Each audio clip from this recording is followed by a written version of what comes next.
ఈరోజు నీ కుటుంబానికి వేరవమని, నీ కుటుంబాన్ని వదలమని చెప్పట్లా. ఆ బంధము కంటే ఈ బంధానికి ఎక్కువ ప్రాధాన్యత ఇవ్వాలి. బ్రతికితే క్రీస్తే. కొంతమంది మిషనరీలు అద్భుతమైన సేవ చేశారంటే దాని అర్థం ఏంటి చెప్పనా?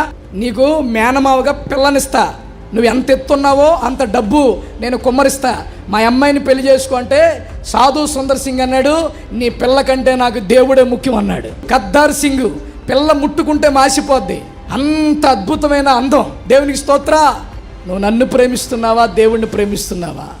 నేను దేవుణ్ణి ప్రేమిస్తున్నాను. చేతులెత్తి స్తోత్రం చెప్పండి. వీళ్ళందరూ దేని నుండి, ఆ బంధాల నుండి ఏమయ్యారు? వేరే. ఎవరికి ప్రథమ స్థానం ఇచ్చారు? ఎవరి కొరకు బ్రతికారు? దేవుని ఉదయం తెల్లవారుజామున 4 గంటలకి సాధు సుందర్ సింగ్తో దేవుడు మాట్లాడాడు.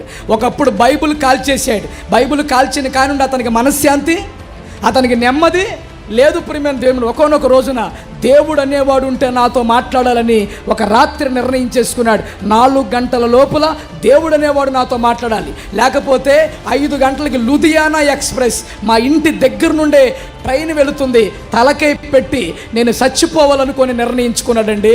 తెల్లారి 12 అయింది, 1 గంట అయింది, 2 అయింది, 3 అయింది.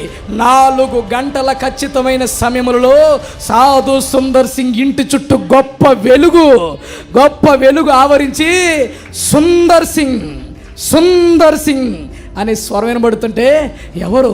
ఈ స్వరం ఎవరిదంటే, ఏ బైబిల్ గ్రంథాన్ని అయితే నువ్వు కాల్చావో ఆ యేసును నేనే అనే స్వరం వినబడిందండి. ఏ బైబిల్ గ్రంథాన్ని కాల్చావో ఆ యేసు నేనే స్వరం అనగానే వెంటనే కనెక్ట్ అయిపోయాడు సుందర్ సింగ్. తన తండ్రి ఇంటిని ఏం చేశాడు? ఇంటిగా నుండి బయటకు వచ్చేసాడు. ప్రియమైన సిక్కు కుటుంబంలో రక్షించబడ్డాడు.